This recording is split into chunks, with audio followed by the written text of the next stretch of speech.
Udah parah negara ini. Orang kagak sama sekali nikmatin dan nerima hasil korupsi, malah divonis 4,5 tahun penjara. Ingat loh, kalau hari ini kebenaran tidak dibenarkan, dan kalau hari ini ketidakadilan dibiarkan, lo tunggu hari esok, lo semua pasti akan dapat giliran. Binatang. Hebatnya hukum di negeri Wakanda itu, tidak cukup alat bukti pun bisa divonis 4 tahun 6 bulan.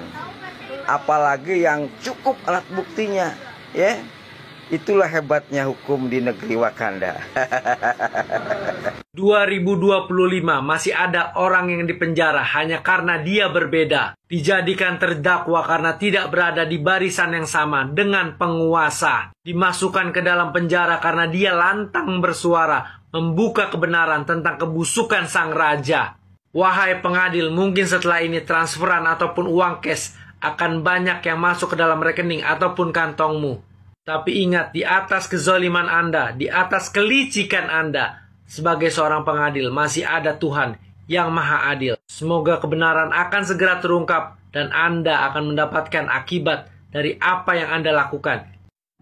Save Tom Lembong.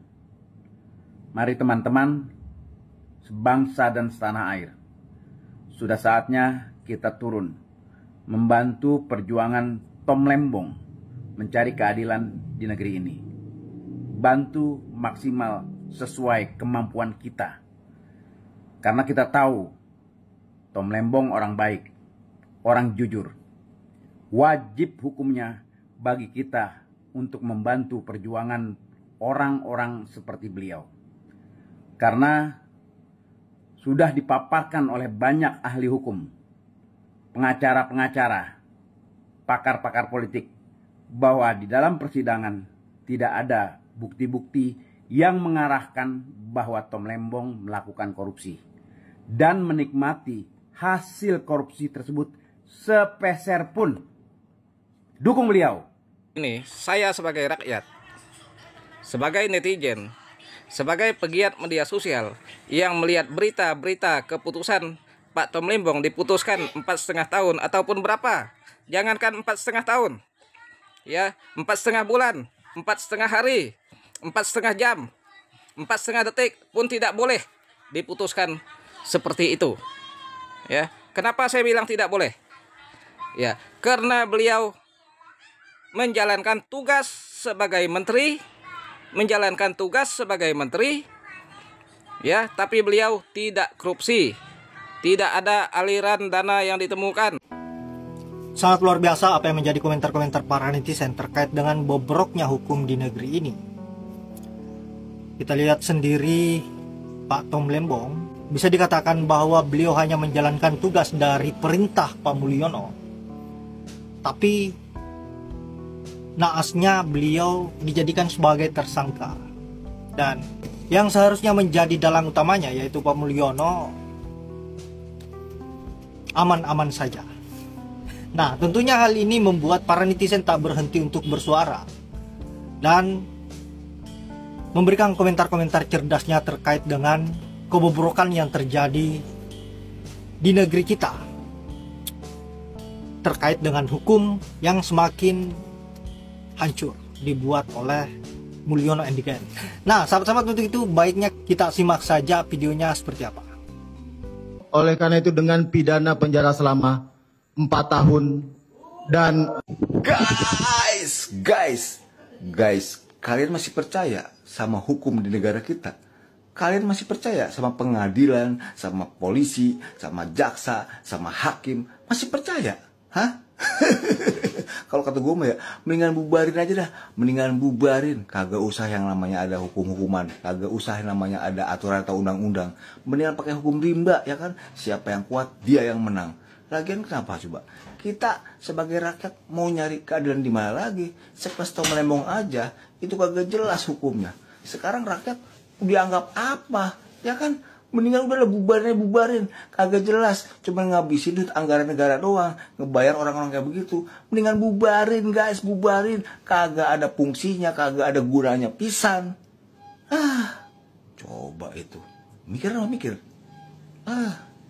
Tom Lembong kemungkinan akan ajukan banding. Maaf sebelumnya, nggak berniat mematahkan semangat untuk mencari keadilan. Jalani saja dengan ikhlas vonis hakim 4 tahun 5 bulan. Nggak usah banding jika tujuan hanya untuk mencari keadilan. Karena rasa keadilan, kebenaran sudah punah di negara kita. Sekarang kalau mau banding, bandingnya kemana? Ke MK. Sedangkan di MK yang bersidang juga hakim, dan MK masih berdiri kokoh di bumi NKRI. Selama lembaga hukum, lembaga peradilan masih berada di wilayah hukum Indonesia, jangan pernah bermimpi, apalagi berharap untuk mendapatkan keadilan. Karena keadilan itu nggak berlaku buat mereka yang berseberangan arah politik. Dari vonis seorang Tom Lembong 4 tahun 5 bulan, ini sudah nampak jelas kriminalisasi. Seorang Tom Lembong divonis 4 tahun 5 bulan atas perbuatan yang tidak beliau lakukan. Bahkan jaksa sendiri mengatakan tidak ditemukan aliran dana mengalir ke kantong pribadi seorang Tom Lembong. Dan Tom Lembong sendiri mengaku bahwa impor gula yang beliau lakukan atas dasar perintah seorang Presiden Joko Widodo. Lantas, salah beliau di mana? Bila alasannya karena memperkaya orang lain, maka proseslah orang lain yang terlibat itu. Dan periksa mantan Presiden Jokowi yang memberikan mandat impor gula. Hukum negara kita kan lucu. Seorang yang tidak berbuat dipidanakan. Sedangkan yang berbuat tindak pidana memperkaya diri dan yang memberikan perintah dibiarkan bebas berkeliaran. Dan bila Presiden Prabowo mengatakan, saya akan mengejar para koruptor sampai ke antariksa, maka itu hanya statement omon-omon. Karena yang beliau berani protes hanya orang-orang yang berseberangan arah politik. Tapi di kubu mereka, bahkan di kalangan para menterinya, banyak yang terlibat tindak pidana korupsi, tapi sampai dengan detik ini mereka tidak diproses hukum. Apakah ini yang dibilang memberantas korupsi sampai ke akar-akarnya? Apakah ini yang dibilang mengejar koruptor sampai ke antariksa? Ternyata semua itu hanya cerita omon-omon. Cek jejak digital, cek di Google. Berapa banyak para pejabat, para menteri yang berdiri di kubu penguasa sampai dengan detik ini tidak tersentuh oleh hukum.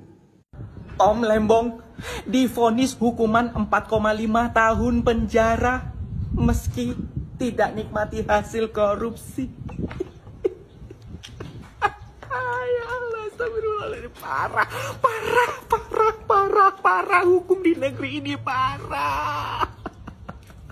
Hanya karena dendam politik sampai mengorbankan orang baik. Kesalahan Pak Tom Lembong hanya satu, menjadi co-kapten Anies Caimin. Coba dulu, nggak jadi, nggak mungkin di penjara. Hukum di negeri ini tebang pilih. Aduh, saya mungkin dirasani sama Pak Tom Lembong. Hukum di negeri ini tebang pilih. Kalau dia orangnya penguasa, aman-aman aja. Tapi kalau bukan orangnya penguasa, nggak aman hidupnya di penjara. Padahal Pak Tom Lembong jelas tidak menikmati hasil korupsi. Dan hakim juga tidak minta uang kembalian kepada Pak Tom Lembong. Ya kan? Jelas kan nggak korupsi. Pak Tom Lembong dianggap memperkaya para konglomerat gula. Hei, coba sebutkan Menteri Perdagangan mana yang tidak memperkaya pengusaha. Yang namanya dagang, ya menguntungkan. Terus sebutkan menteri mana yang tidak memberikan proyek-proyek kepada pengusaha. Mana? Gak ada. Rata-rata. Malah banyak tuh pejabat-pejabat menteri-menteri di era Pak Jokowi yang korupsi. Tapi aman-aman aja, ya kan? Contoh Pak Erick Thohir tuh. Nggak korupsi maksudnya, Pak Erick Thohir tuh. Ya kan Pak Erick Thohir juga memperkaya pejabat-pejabat BUMN. Ya, banyak pejabat BUMN yang korupsi. Triliunan. Tapi apa? Pak Erick Thohir nggak dipenjara. Seharusnya dipenjara. Karena apa? Karena Pak Erick Thohir membiarkan anak buahnya ya, memperkaya diri, itu kan sudah kriminal. Kalau mau adil ya, kalau mau adil, tapi kan negara ini nggak mau adil, ya. Kalau bukan orang penguasa, di penjara. Kalau orang penguasa aman-aman aja. Terus contohnya itu Pak Judol itu. Semangat Pak Tom Lembong, kami rakyat Indonesia akan selalu mendukung Pak Tom Lembong, ya. Sukses selalu untuk Pak Tom Lembong. RIP keadilan.